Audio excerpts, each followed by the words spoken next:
There is a kind of insight that is only possible because you've undergone, because you've endured, because you've lived through.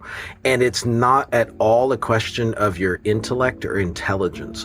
There is something that happens to your capacity to understand that takes the time that experience takes.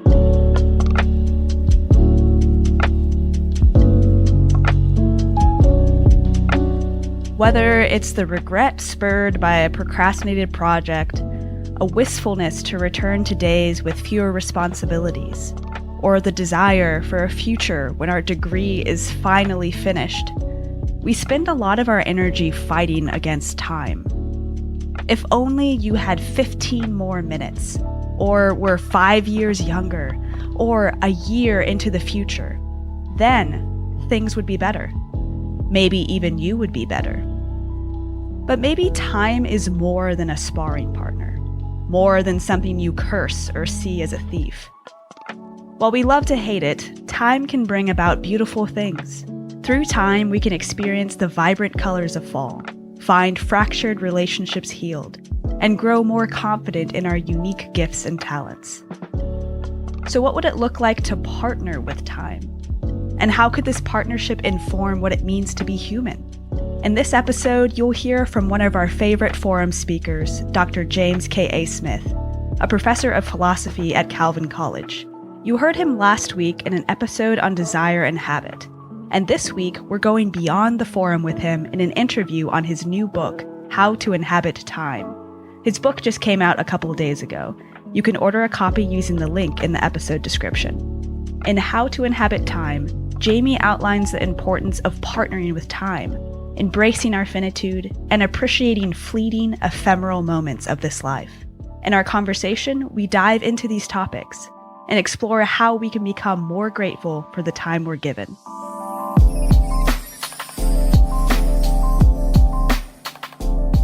This is the Veritas Forum podcast, a place for generous dialogue about the ideas that shape our lives. This season, we're asking, what does it mean to be human? I'm your host, Carly Regal, and I'm the podcast producer for the Veritas Forum, a Christian nonprofit that hosts conversations that matter across different worldviews. Jamie, just want to say thank you so much for being willing to join us. Thanks for your interest. Really appreciate it. I have been very privileged to be able to read several of your books. And after you've written a book about desire, about the life of Augustine, now you're turning to the philosophy of time. Why this book right now?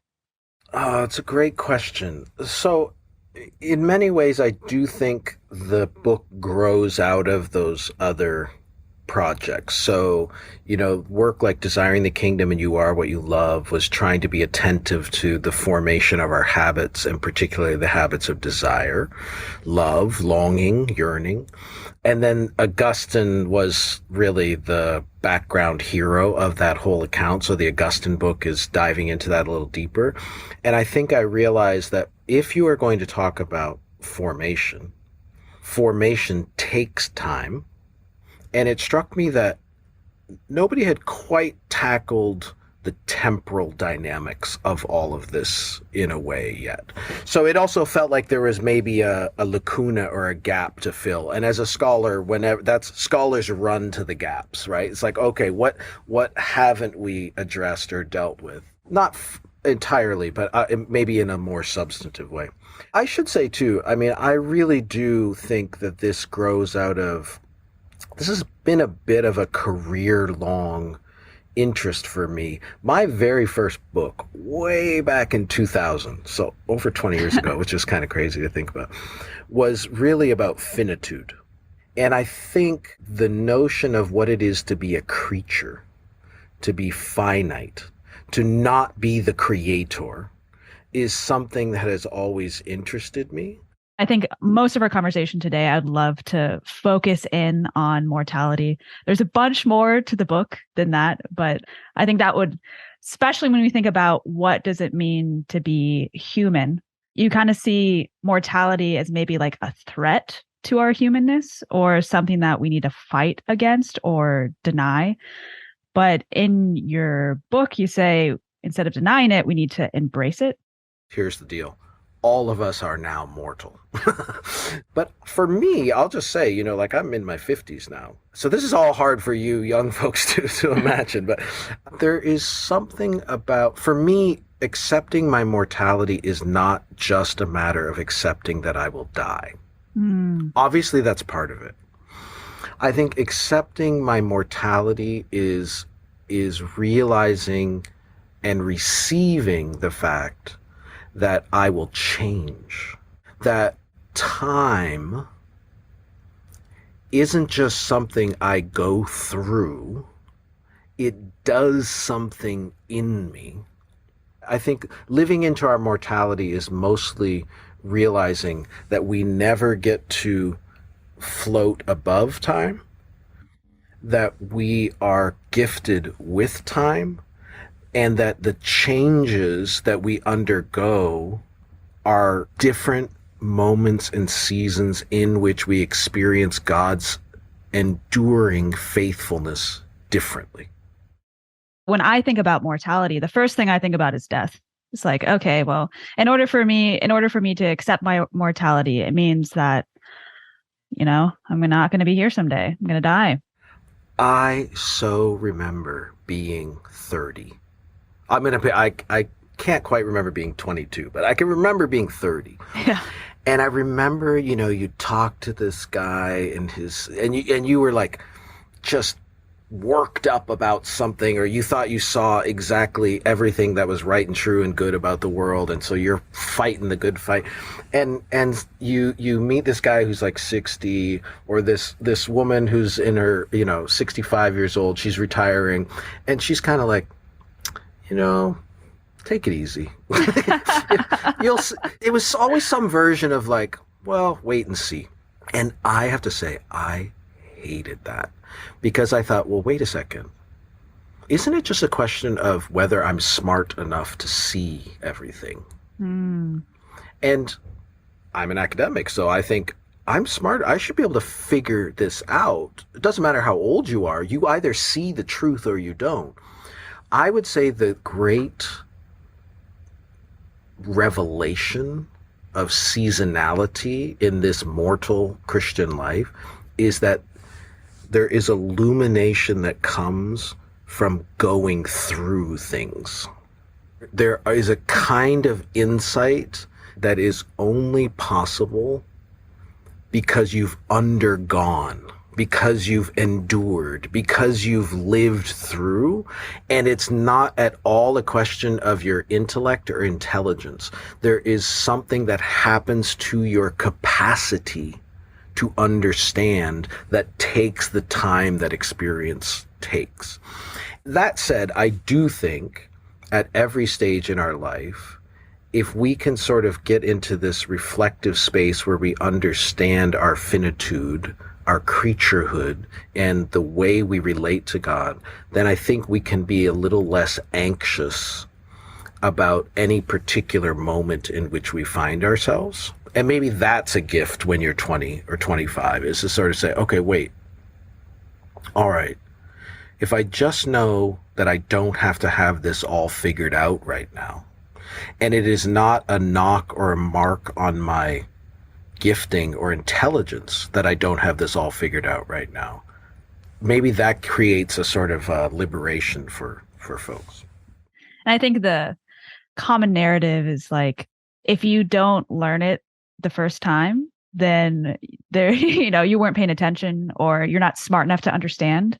But actually, like, I think this book is really freeing in that actually you might not be able to access some of the truth of something depending on where you are in your life, what experiences you've had. It made me think of like reading a poem when you're like in elementary school, and then reading it again in high school, and then reading it again when you have children, and reading it again like on your deathbed. Like, it's not that the poem has actually changed. It's like the way that time has formed you allows you to access different elements of that poem. So true. It's really encouraging to me that you find that a liberating insight, because that's how I've experienced it myself, I would say. It's like, oh, okay, I have to undergo something to be the kind of person who has the capacity to receive this from God. And I'm not there yet. I think that's right. There's a place in the book where I talk about this notion of incubation. It comes from literary criticism. Rita Felsky has this great book called Hooked. And she talks about people study the way in which a work of art, let's say a song, you could hear it 100 times. And then all of a sudden it's on spin 101. And you're like, it's as if I've never heard this song before. They study Bruce Springsteen fans, which is like old white dudes like me. It's like, sign me up, right? Yeah. But it is so true. Like, I remember in the 80s, Springsteen for me was kind of like, well, Dancing in the Dark, sure, great. But then you like hit your late 40s and you start listening to this, it's like, this guy's been reading my mail. Do you know, like, yeah. This is, and so you are in a place where you are available to the experience in a new way. I think that's true, like you said, of poetry, of the arts. I think it's also true of scripture. And I think to expect that God is going to keep showing you mysteries and profundities across a lifetime is, again, a posture of reception.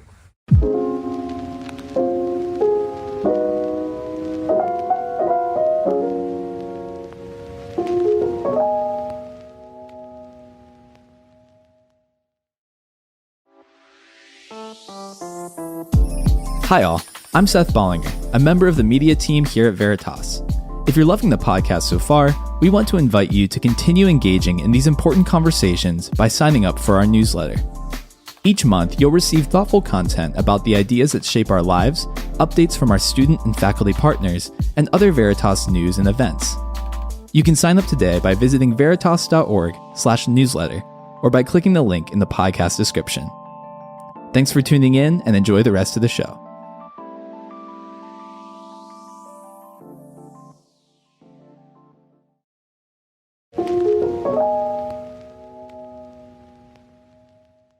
We've been focusing a lot on like the positive, like the great ways of interacting with time. But I wanted to highlight a couple of terms that you went into in your book that I think you didn't use this phrase, but I like to think of them as disordered relationship with time. Love it. And one of the things, steal that from you for the second edition. Yeah. One of the things I really appreciated is I think a lot of books are either future oriented, like this is how you plan your life, this is blah blah blah blah blah, or they're like past oriented, whereas like this is how we need to learn from that. But I love like the situation of us kind of in the middle and time just all the way around us, however you want to visualize that in your own head. But you kind of threw around two different ways of disordered remembering. So you talked about nostalgia as a disordered form of memory, because nostalgia is something that remembers the great things and does not remember the bad things. Or disordered memory on the inverse, looking like shame, where there's just this hold that your past has over you and there's no ability to remember any of the good parts of your past. I think describing these as disordered ways of relating to time is exactly right. And again, I think these are operative both on personal individual levels and our sort of communal and collective level, right? So obviously, the people of God are a people of memory. We think of the ways in which the Psalms are a hymn book that keep looking back to the Exodus, right? And the way that the church looks to Israel, right? So we are a people of memory, but how you remember is what's at issue. And I think that precisely because the people of God are a people of memory, it also means that there is a very, very near temptation to this nostalgia, which I would say is a romanticizing of a past and an editing of the past. So there's this selective forgetting. and a selective remembering, which I think is very, very poisonous. But shame, as you point out, I think shame is sort of often a personal version of nostalgia in negative, right? Because what happens in shame is I actually still tend to be kind of fixated on the past, but now what happens is I'm so tethered to what I did or what I was or how I lived. And now the backward glance keeps me so tied to that. And now I'm embarrassed in front of God. I'm embarrassed in front of, that this dynamic of shame is so counter to grace. Grace does not undo the past, right? It doesn't turn back the clock. I think what is even more astounding than undoing the past is God gathers up even the past that we've lived through and renews it and restores it and redeems it so that we become somebody else living forward. So I think to be liberated from shame is at the very heart of grace.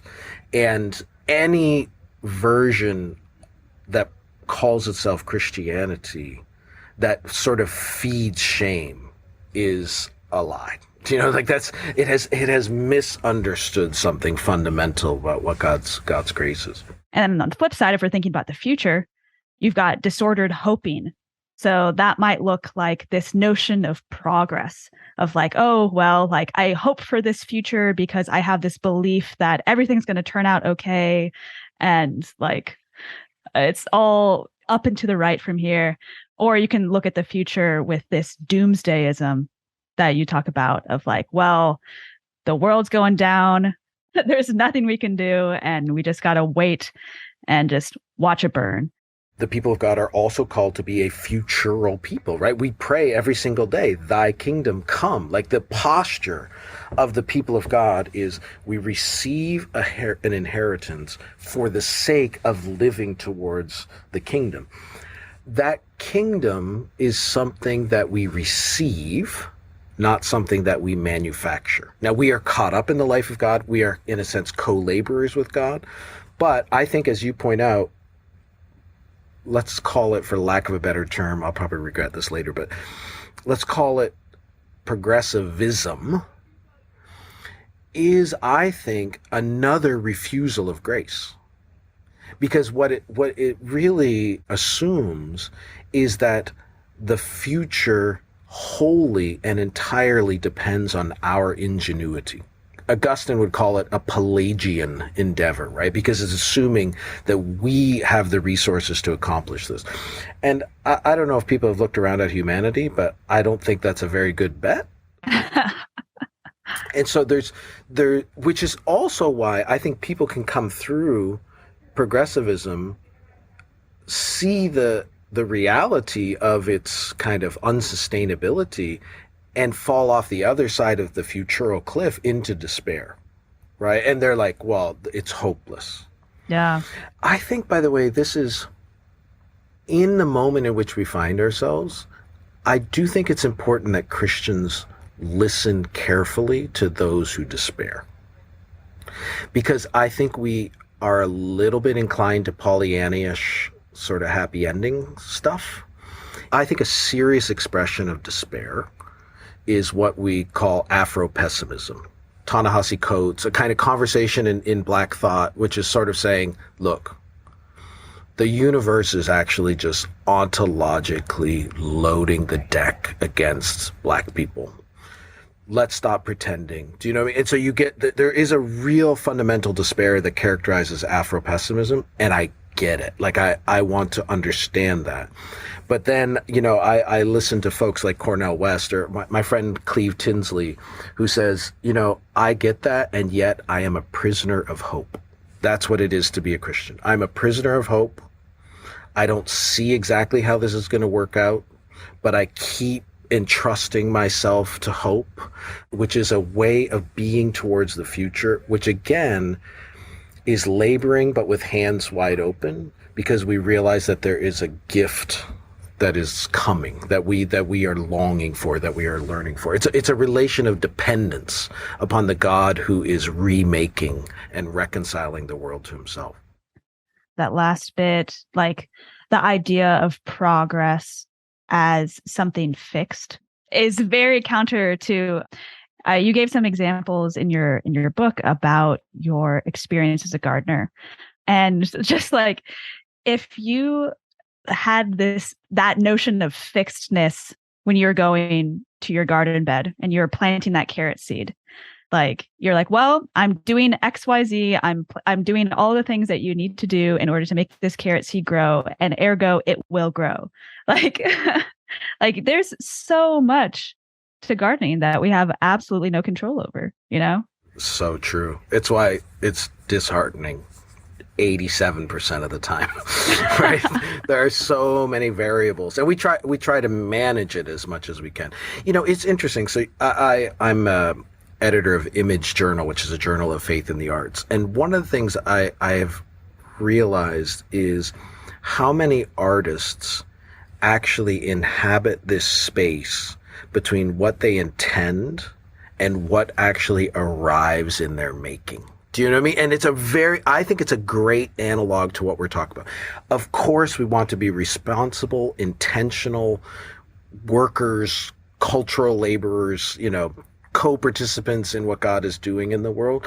And yet sometimes our intentions will never possibly be up to all the variables that are going to arrive. And yet sometimes something even more beautiful arrives beyond what we could have ever hoped or asked or dreamed or intended.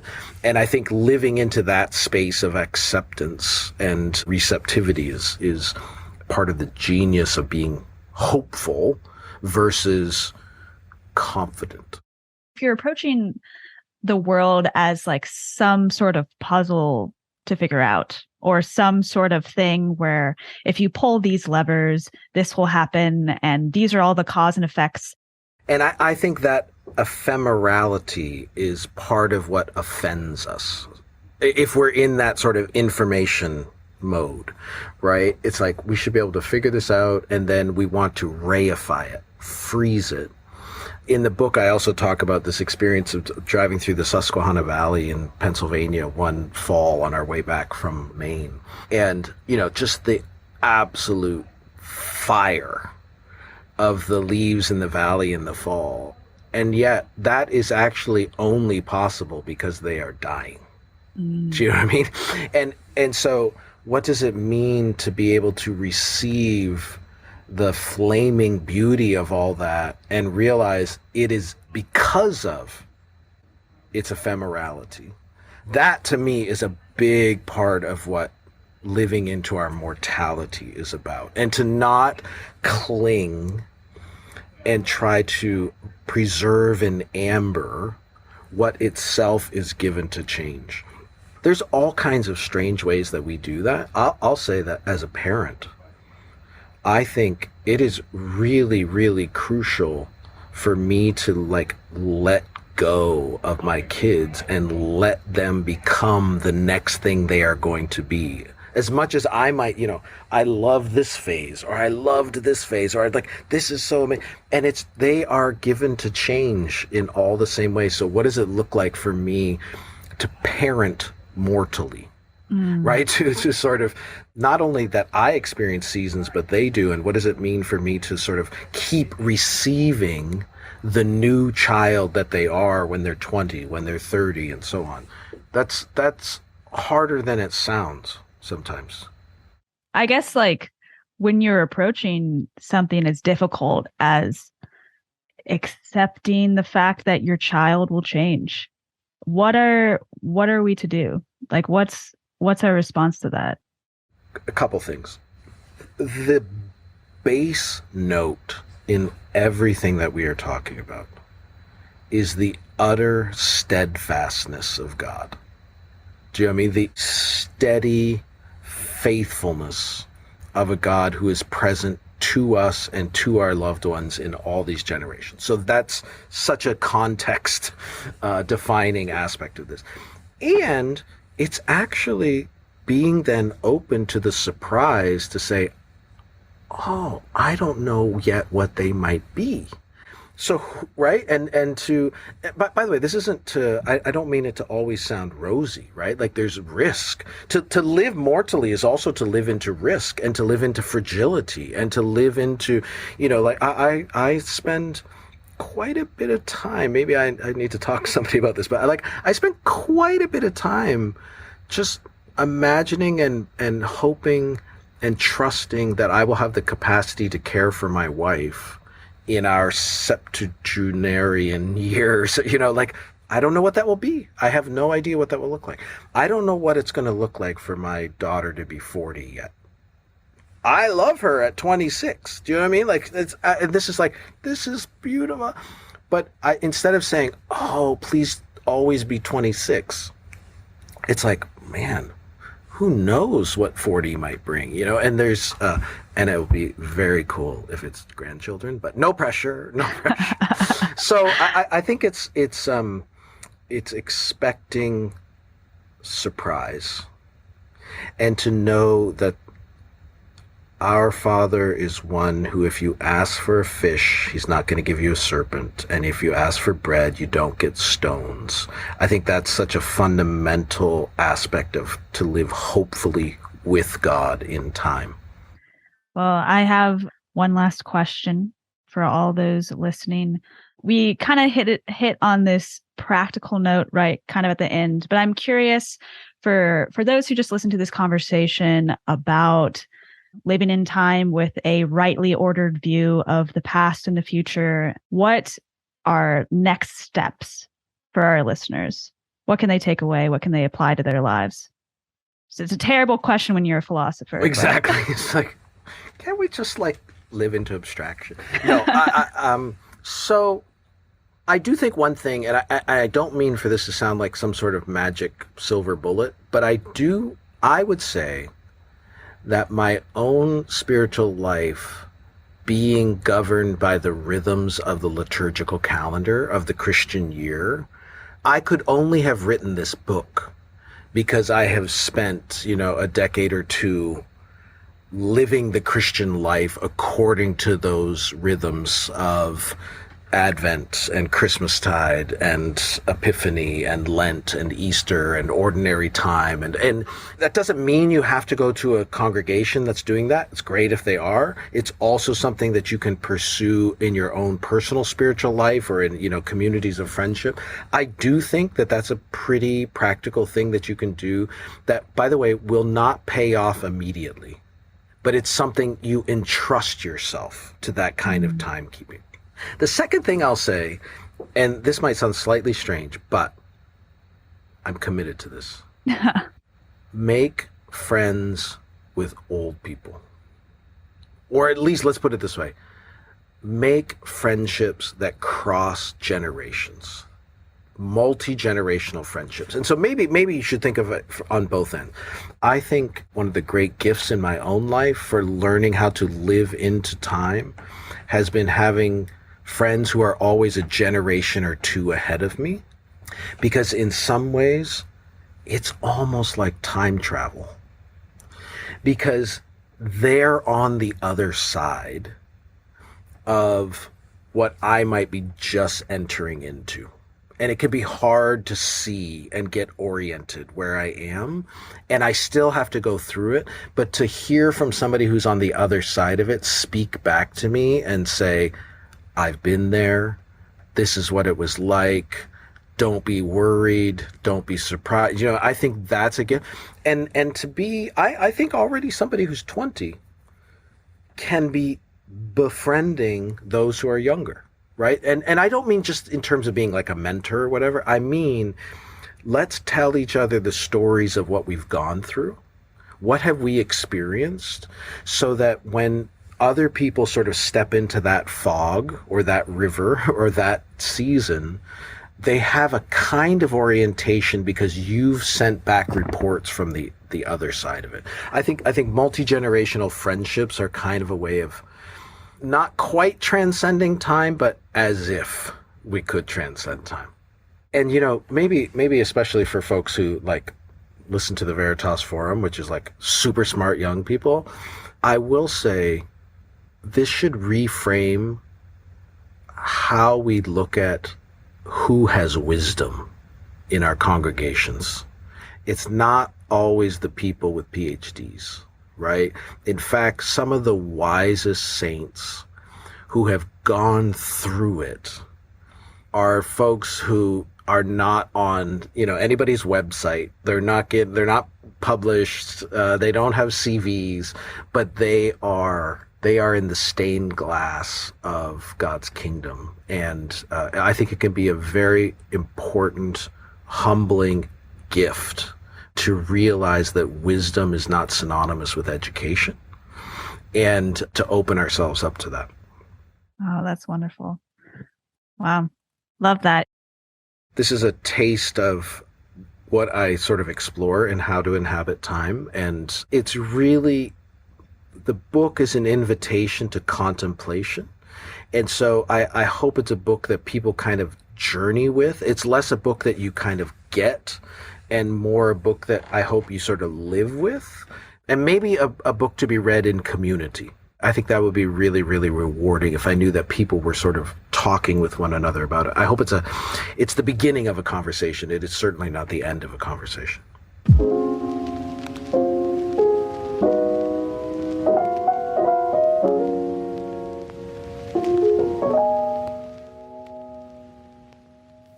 I hope you enjoyed this episode. Make sure to order a copy of Jamie's newest book, How to Inhabit Time. The link to purchase a copy is in the podcast description. And next week, we'll be continuing our conversation on the role of time and what it means to be human. You'll hear from Dr. Megan Sullivan of Notre Dame and Dr. Alan Lightman of MIT as they discuss how we can find meaning in our short lives and how, maybe, nihilism isn't all it's cracked up to be. You won't want to miss it. Thanks for listening to this episode of the Veritas Forum podcast. If you enjoyed this episode, take a second to subscribe, rate, and review this podcast. We love hearing from you. Our production is led by me, Carly Regal, and the team at Resonate Recordings. Thanks to Bethany Jenkins and Sabrina Seward for providing content editing for this episode, and to Heather Beloga for coordinating all of our audio editing needs. Thanks also to our wonderful guest, Jamie Smith. It was great getting to spend an afternoon diving deep into his newest book. Thanks also to our incredible partners who help support Veritas and make sure these conversations are possible. And a final thanks goes to you, the listener. Thanks for listening as we explore the ideas that shape our lives.